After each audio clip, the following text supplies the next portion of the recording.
Immunology का पहले know how एक थोड़ा सा ले लें कि इम्यूनोलॉजी में असल में हमने पढ़ना क्या क्या है। कुछ चीजें हमने कल थोड़ी सी डिस्कस की थी, जैसे इंटरल्यूकिन्स वगैरह, वो भी इम्यूनोलॉजी में हमारे पास आते हैं। ठीक है। इसके अलावा हमारे पास जो है वो इम्यूनोलॉजी के अंदर हमारे पास जो लिम्फ नोड्स हैं, ठीक है, लिम्फेटिक्स हैं, जिसके अंदर मेनली जो हमारे लिम्फाइड स्ट्रक्चर्स आ जाते हैं, जैसे कि स्प्लीन और थाइमस। ठीक है, इसकी ज्यादातर बात आती है। ठीक है। स्प्लीन का हम एक एमसीक्यूज पीछे पिछले दिनों में कर चुके हैं, जिसके अंदर वो स्प्लीन के अंदर इम्यूनोलॉजिकल उसका फीचर होता है, उसका पल्प होता है, और एक होता है उसके अंदर इम्यूनोलॉजिकल फिल्ट्रेशन वाला पल्प। तो जो इम्यूनोलॉजिकल पल्प होता है, जिसके अंदर इम्यूनिटी के सारे सेल्स वगैरह हैं, ठीक है, वो है वाइट पल्प। ठीक है। और मैंने आपको कहा था कि ब्रेक डाउन से याद रखिएगा, जिधर फिल्ट्रेशन या ब्रेक डाउन ऑफ थिंग्स या फिल्टर होके आरबीसी वगैरह आ रहे होते हैं, जहाँ पे फिल्ट्रेशन होती है वहां पे ब्रेक डाउन होती है। ब्रेक डाउन होने से जो है वो रेड पल्प वो बन जाता है। ठीक है। तो white pulp and red pulp के एमसीक्यूज स्प्लीन के अंदर जो है वो आपको मिलेंगे, जिसके अंदर वो इम्यूनोलॉजिकल फंक्शन का पूछेगा या फिल्ट्रेशन का पूछेगा। तो फिल्ट्रेशन से याद रखिएगा कि जहाँ पे कोई चीज फिल्टर होगी वो वहां पे टूट जाएगी फिल्टर होते होते, और फिर जो है वो रेड पल्प, ठीक है, आरबीसी मेनली फिल्टर होते हैं स्प्लीन में, तो वो जो है वो रेड पल्प होता है स्प्लीन का, जहाँ पे फिल्ट्रेशन होती है। ठीक है। फिर इसके बाद इसके अंदर एंटीजन प्रेजेंटिंग पोर्शन होता है, जो कि मार्जिन्स पे होता है। ठीक है। मार्जिन्स पे जो भी एंटीजन ने आना है वो मार्जिन पे पोर्शन है। ठीक है। जो गार्ड खड़ा है वो मार्जिन पे खड़ा है, ठीक है ना, बाहर गेट पे खड़ा है, तो मार्जिन पे एंटीजन प्रेजेंटिंग जो पोर्शन है वो एंटीजन प्रेजेंटिंग पोर्शन मार्जिन पे है। ठीक है। तो ये चीजें याद रखिएगा। फिर उसके बाद स्प्लीनेक्टमी के बाद की बाज दफा एमसीक्यूज आते हैं, कैसे कि स्प्लीनेक्टमी के बाद हमारे पास कौन सी बॉडीज पॉजिटिव होती है स्प्लीनेक्टमी में? Howell Jolly. Howell Jolly bodies. ठीक है। तो हॉवल जोबल बॉडीज आ जाती हैं बाज दफा हमारे पास। फिर हमारे पास जो है वो एमसीक्यूज आ जाता है कि स्प्लीनेक्टमी हुई है तो कौन कौन सा ऑर्गेनिज्म जो है वो एक्ट कर सकता है, कौन सा ऑर्गेनिज्म कर सकता है जी, सीक्वेंस से बताइएगा। Streptococcus Streptococcus Nigeria. नाइजीरिया। ठीक है। तो सीक्वेंस क्या है? स्ट्रेप्टोकोकस निमोनिया, उसके बाद एच इन्फ्लुएंजा। नाइजीरिया। आप इसको कंफर्म करें। सनम हाई है या एसपी हाई एनम है? एसपी हाई एनम है। ठीक है। तो ये याद रखिएगा, सनम हाई जो है ये मेनिंजाइटिस में है। सनम को हाई पहले करना है आप मेनिंजाइटिस में। ठीक है। उसके बाद एसपी हाई अनम जो है वो आप एसपी को हाई करिए। ठीक है ना, तो फिर वो ये जो है वो एसपी हाई एनम ये अलग से याद रखिएगा। तो एसपी हाई एनम के साथ है कि स्प्लेनेक्टमी के बाद जो ऑर्गेनिजम्स हैं, streptococcus pneumonia, H influenza and Nigeria, तो ये याद रखना है, इसमें ये सीक्वेंस है और इसी में ही यही सीक्वेंस याद रखना है। इसके अलावा हमारे पास नीमोकोकल वैक्सीनेशन का बहुत दफा एमसीक्यूज आता है कि क्योंकि ये स्टेप्टोकोकस निमोनिया जो है वो मेन इन्वॉल्वमेंट होती है, तो उसके अंदर क्या है कि जब स्टेप्टोकोकस निमोनिया इन्वॉल्वमेंट हो जाती है तो हमें नीमोकोकल वैक्सीनेशन रिक्वायर्ड होती है आफ्टर स्प्लीनेक्टमी। तो ये मेजर एमसीक्यूज है जो कि आता है कि जिसके अंदर हमारे पास ये आ जाती है कि हमने उसमें क्या करानी है, नीमोकोकल वैक्सीनेशन करानी है। ठीक है। अब इसके बाद हमारे पास जो दूसरा लिम्फॉइड ऑर्गन है वो है हमारे पास थाइमस। ठीक है। थाइमस के अंदर हमारे पास जो एमसीक्यूज आते हैं, एक थाइमस की लोकेशन क्या है मेडियास्टनम में? Superior media. Median, superior. Superior, anterior superior जो है वो एरिया कवर करती है एंटीरियो सुपीरियर। ठीक है। और मेडियास्टिनम में। ठीक है। इसके अलावा जो टी सेल की डिफरेंशिएशन मैचुरेशन होती है वो थाइमस में होती है। बी सेल्स की मैचुरेशन की डिफरेंशिएशन किधर होती है?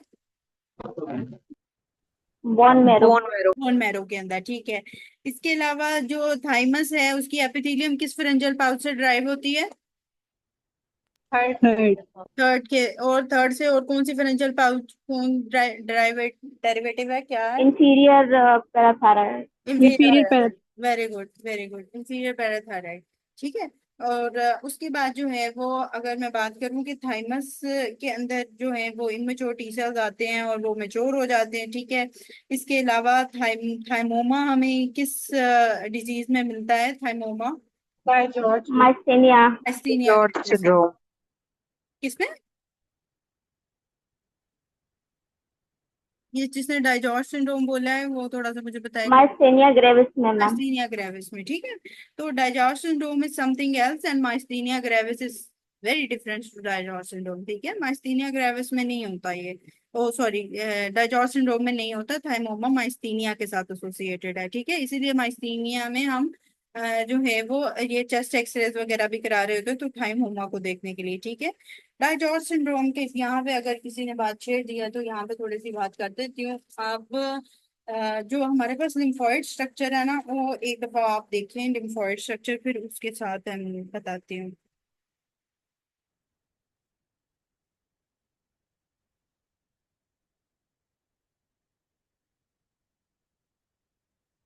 एक मिनट में पिक्चर शेयर कर रही हूँ।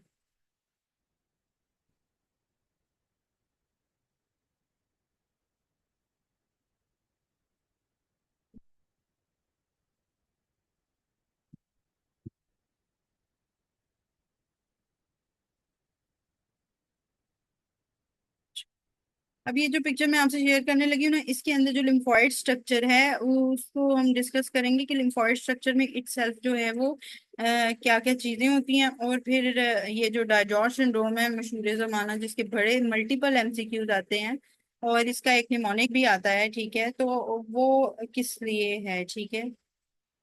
हाँ, टी सेल डेफिशिएंसी होती है। एक मिनट, अब मैं बताने लगी। Ma'am catch 22 cash 22, very good doctor बराबर। कैश 22 बहुत आता है, ठीक है। अच्छा, ये जो पिक्चर है ना, ये लिम्फोइड ऑर्गन की एक पिक्चर है, ठीक है, जिसके अंदर मेनली जो चीजें हमने देखनी होती है ना, दैट इज दिस पैराकॉर्टेक्स, ठीक है। ये जो पैराकॉर्टेक्स होता है ना, बाकी सारी चीजें बेशक छोड़ दें, देखने की जरूरत नहीं है। एफरेंट लिम्फेटिक होता है, एफरेंट होती है, ठीक है, ट्रेबिकुला, कैप्सूल, कॉर्टेक्स, सारा कुछ ठीक। जो मेन इंपॉर्टेंट चीज है दैट इज दिस पैराकॉर्टेक्स। इसके अंदर जो होते हैं ना, वो टी सेल्स मेच्योर कर रहे होते हैं। ये पैराकॉर्टेक्स के एरिया में जो टी सेल्स एरिया होते हैं ना, दे आर गेटिंग मेच्योर हैं in this area. Paracortex main important area ही ये है।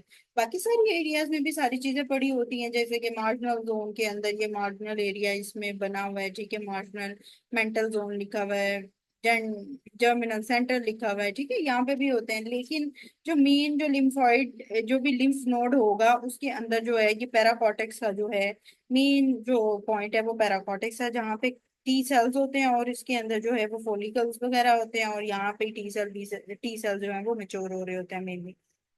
अब जिस पेशेंट में ये पैराकॉर्टेक्स जो है वो अंडर डेवलप्ड होता है तो वहां पे टी सेल नहीं होंगे, ठीक है। टी सेल की प्रॉब्लम होगी, टी सेल मेच्योर नहीं होंगे। जिन पेशेंट में ये पैराकॉर्टेक्स अंडर डेवलप होता है वहां होता है टी सेल इमेच्योरिटी, और उसे हम डायजॉर्ज सिंड्रोम कहते हैं, ठीक है। डाइजॉर्ज सिंड्रोम में हमारे पास एक ये पैराकॉर्टेक्स इन्वॉल्व होता है, थाइमस इन्वॉल्व होता है, ठीक है। दूसरा हमारे पास पैराथायराइड ग्लैंड का भी प्रॉब्लम आ रहा होता है, ठीक है। तो जो डाइजॉर्ज सिंड्रोम है उसके अंदर हमारे पास जो एमसीक्यूज आते हैं, एक तो वो आते हैं कि उसमें जो थाइमस का जो शेडो होता है एक वो एब्सेंट होता है, ठीक है। दूसरा ये पैराकॉर्टेक्स की अंडर डेवलपमेंट हो सकती है, ठीक है। तीसरा इसके अंदर जो है वो हमारे पास इम्यूनो डेफिशिएंसीज वगैरह आती हैं, और चौथा है इसके अंदर कैच 22 का निमोनिक आता है, ठीक है। कैच 22 का निमोनिक, कैच 22 से बताएंगे क्या क्या बनता है कैच 22 से? मैम क्लेफ्ट पैलेट है एंथाइमिक एक डी क्लेफ्ट, अच्छा क्लेफ्ट पैलेट है, और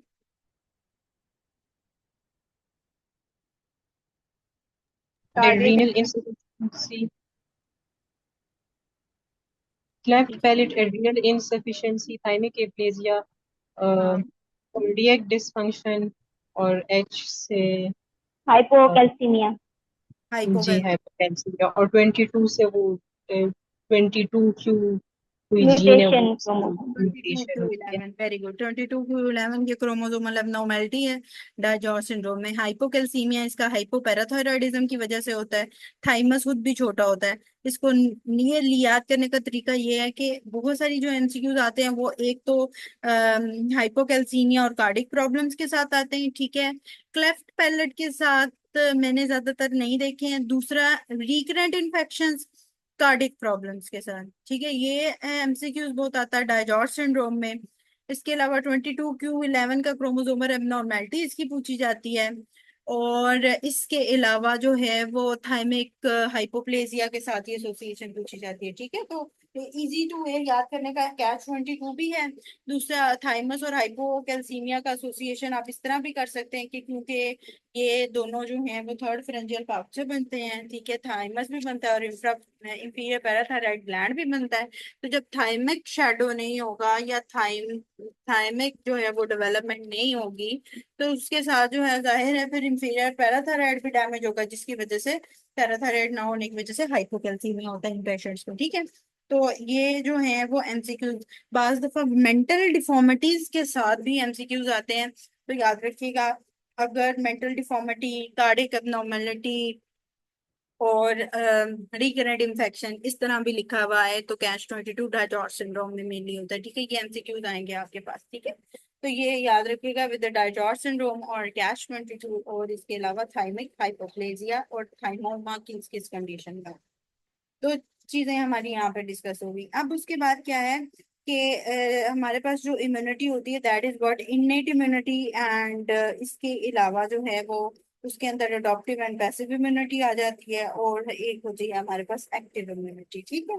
तो इम्यूनिटी के बाद दफा क्वेश्चंस आते हैं हमारे पास, याद रखिएगा। जो इन्नेट इम्यूनिटी होती है, ठीक है, जो अडॉप्टिव इम्यूनिटी होती है और इन्नेट इन्नेट इम्यूनिटी जो हमारी होती है वो neutrophils, macrophages, monocytes, NK cells, ठीक है, ये सब बनाते हैं। Neutrophils, macrophages, monocytes, natural killer cells, ठीक है। लेकिन जो अडॉप्टिव इम्यूनिटी होती है वो टी सेल, बी सेल और सर्कुलेटिंग एंटीबॉडीज बनाती है, ठीक है। तो अडॉप्टिव जो इम्यूनिटी है that is by the T cell, B cell and circulating antibodies. लेकिन जो इन्नेट इम्यूनिटी है उसके अंदर एनके सेल, मोनोसाइट्स, मैक्रोफेजेस। जो एमसीक्यूज आते हैं वो इन्नेट इम्यूनिटी के एनके सेल्स के साथ आते हैं, ठीक है। और अडॉप्टिव इम्यूनिटी के बी सेल्स के साथ ज्यादातर आते हैं, जिसके अंदर बी सेल से जो है वो मेमोरी सेल्स भी प्रोड्यूस होते हैं, ठीक है। बी सेल से और कौन से सेल्स प्रोड्यूस होते हैं? Plasma cell, plasma cells. और प्लाज्मा सेल से आगे क्या बनता है? Antibodies, immunoglobin. इम्यूनोग्लोबिन। हाँ, टू लाइक रिसेप्टर्स का भी आता है, तो वो भी जो है वो टू लाइक रिसेप्टर जो है वो इन्नेट इम्यूनिटी में ही आ जाता है, ठीक है। तो toll like receptor innate immunity के साथ आ जाएगा, एनके सेल इन्नेट इम्यूनिटी के साथ आ जाएगा, ठीक है। मैक्रोफेजेस, मोनोसाइट आ जाएंगे। अडॉप्टिव इम्यूनिटी में टी सेल, बी सेल आ जाएंगे और सर्कुलेटिंग एंटीबॉडीज वगैरह आ जाएंगे, ठीक। और मेमोरी सेल्स भी उसमें आ जाएंगे। फिर हमारे पास जो पैसिव इम्यूनिटी है और एक्टिव इम्यूनिटी है, इसमें फर्क किया जाता है। तो जो याद रखिएगा, जो पैसिव इम्यूनिटी है ये एंटीबॉडीज, जो परफॉर्म्ड एंटीबॉडीज होती हैं उसकी वजह से बनती है, ठीक है। जैसे कि आईजीए होती है ब्रेस्ट मिल्क में, मैटरनल आईजीजी, जब प्लेसेंटा को आईजीजी वाहिद इम्यूनोग्लोबिन है जो कि प्लेसेंटा को क्रॉस कर रही होती है, ठीक है। तो मैटरनल आईजीजी जो कि क्रॉसिंग द प्लेसेंटा होती है। तो ये जो है वो परफॉर्म्ड एंटीबॉडीज के साथ होती है पैसिव इम्यूनिटी। जो एक्टिव इम्यूनिटी होती है उसमें हम एक्सोजेनस एंटीजन देते हैं, ठीक है, उसके बाद जो है वो बनती है, जिसके अंदर हमारे पास वैक्सीन आ गई, टॉक्साइड आ गया, ठीक है। तो जो ऑलरेडी लड़ झगड़ के एंटीबॉडीज बना लिए गए हैं that is the passive immunity. लेकिन जो बाहर से पहले अभी हमने एंटीजन दिया है, एक्टिव इम्यूनिटी वो है जिसके अंदर एंटीजन दिया है और उसके बाद जो है उसके वजह से जो है वो एंटीबॉडी रिएक्शन हुआ और इम्यूनिटी डेवलप हो गई है, तो वो वैक्सीनेशन है। या फिर उसके अंदर नेचुरल इन्फेक्शन उसको हम कह सकते हैं कि बाहर से एंटीजन आया और एंटीबॉडी बनी और इम्यूनिटी डेवलप होगी। नेचुरल इन्फेक्शन में भी हो सकता है, वैक्सीनेशन में भी ऐसे ही होता है। और टॉक्साइड जो टॉक्सिन टॉक्साइड्स हम देते हैं, जैसे टेटनस में टॉक्साइड देते हैं, टेटनस टॉक्साइड्स होते हैं।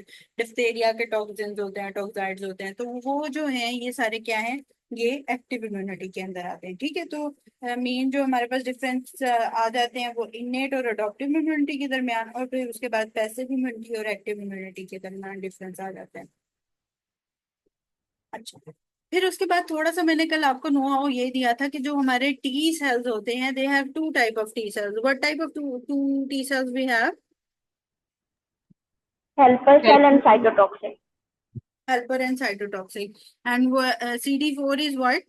हेल्पर और साइटोटॉक्सिक? हेल्पर है और CD साइटोटॉक्सिक CD8 है CD8 साइटोटॉक्सिक और है। हेल्पर जो है CD4।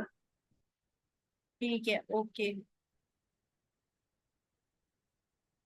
मैम ये पैसिव और एक्टिव इम्यूनिटी दोबारा बता। अच्छा, पैसिव और एक्टिव इम्यूनिटी में सिंपली याद करने वाला ये है कि जो हमारे पास परफॉर्म्ड एंटीबॉडीज होंगी, रैपिडली जो एक्शन होगी, वो पैसिव इम्यूनिटी होगी। उसमें क्या होगा कि जो IgA हैं, जैसे वो ब्रेस्ट मिल्क में होगी, या maternal IgG crossing the placenta होगी, ठीक है, या एंटीटॉक्सिन कोई भी हो गया, तो उसके अंदर हमारे पास जो है वो इसके अंदर जो है वो एंटीबॉडीज जो है वो परफॉर्म किया, उन्होंने एंटीबॉडीज बनाई, और ये पैसिव इम्यूनिटी जो है वो रैपिड, ठीक है, हुआ। ठीक है, तो जो वो परफॉर्म्ड, अगर हमने एंटीबॉडीज दी हैं उनको, पेशेंट को, या वैसे उसके अंदर एग्जांपल्स जैसे उसकी इट सेल्फ इम्यूनिटी है इम्यूनोग्लोबिन के थ्रू, तो इम्यूनोग्लोबिन में क्या होगा कि जब IgE होगा तो उसके अंदर जो है वो ऑलरेडी, जब वो IgE सेक्रेशंस में रिलीज होता है तो ऑलरेडी उसके अपने एंटीबॉडीज हैं IgE के पास, ठीक है।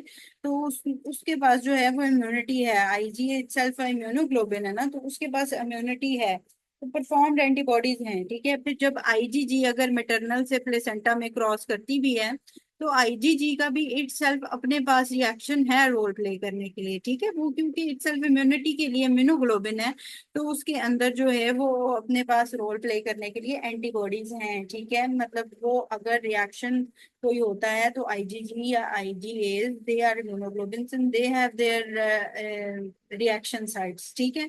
लेकिन जो एक्टिव इम्यूनिटी है उसके अंदर क्या हुआ है, एक्टिव के अंदर हमने एक्टिवली सब कुछ परफॉर्म करवाना है, ठीक है, जिसके अंदर हमने एंटीजन देना है। वो दोनों सूरतों में दिया जा सकता है, या तो हम वैक्सीनेशन की सूरत में दे सकते हैं, या फिर हम क्या कर सकते हैं, हम दे सकते हैं लाइक नेचुरल इन्फेक्शन के तौर पर, ठीक है। दोनों सूरतों में एंटीजन बॉडी में एंटर हो सकता है, ठीक है। तो उस सूरत में जब एंटीजन एंटर होगा, एक पूरा प्रोसेस होगा, तो उसके अंदर जो है वो फिर एंटीबॉडीज बनेंगी, रिएक्शन होगा, उसके बाद नेचुरल इन्फेक्शन रिजॉल्व होगा। इसी तरह वैक्सीनेशन में बॉडी को एंटीजन दे दिए जाते हैं, ठीक है। वैक्सीनेशन में याद रखिएगा कि जो मेनली जो लाइव वैक्सीनेशन होती है ना, लाइव वैक्सीनेशन, उसके अंदर ना एंटीजन दिए जाते हैं उस बीमारी के, और वो इस हद तक के दिए जाते हैं कि बॉडी बॉडी जो है वो कोप अप कर सके। जैसे अब आप कोरोना की एक एग्जांपल ले लो, कि कोरोना में जिन लोगों को ज्यादातर जो सेकंड वैक्सीनेशन हुई उसके बाद उनको फीवर हुआ, ठीक है, तो माइल्ड जो उस ऑर्गेनिज्म के जो माइल्ड उसके जो एंटीजन्स हैं, ठीक है, वो इंसर्ट कर दिए जाते हैं इनटू द बॉडी, ताकि बॉडी उसके खिलाफ एंटीबॉडीज बना के यूज टू हो जाए, तो ये होती है एक्टिव इम्यूनिटी, ठीक है। और पैसिव में मैंने आपको बता दिया कि वो परफॉर्म्ड एंटीबॉडीज जो हैं वो उसमें गिवन होती है, ठीक है।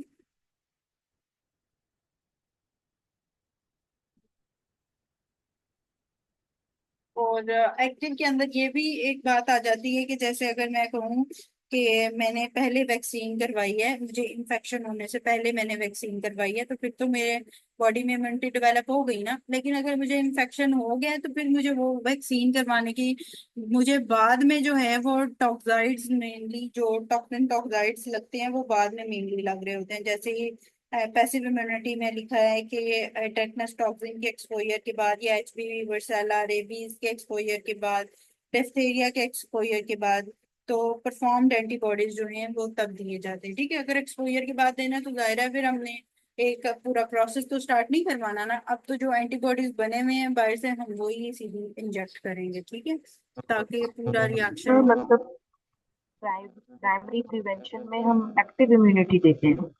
हाँ, सॉरी। प्राइमरी प्रिवेंशन जो हम करते हैं before occurring of the disease, तो उसमें हम लोग एक्टिव इम्यूनिटी देते हैं। हाँ, जो प्राइमरी प्रिवेंशन होती है असल में वैसे तो उसमें हम सिर्फ नो हाउ ही देते हैं कि ये वो है, और जो सेकेंडरी प्रिवेंशन होती है उसमें हम उसमें सारा रोल प्ले कर रहे होते हैं ये, ठीक है।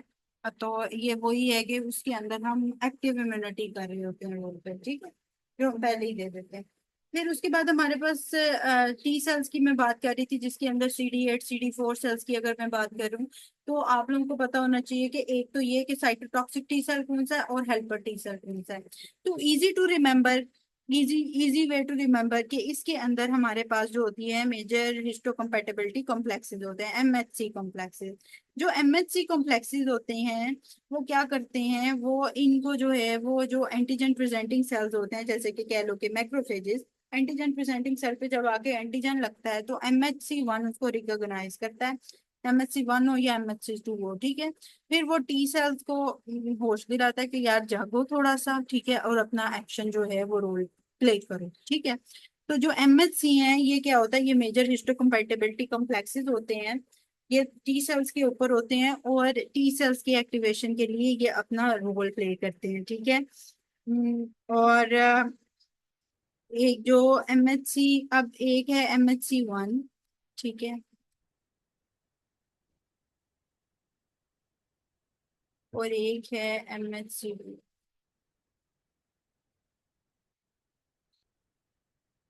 MCH लिख रही हूँ, सॉरी, MHC2,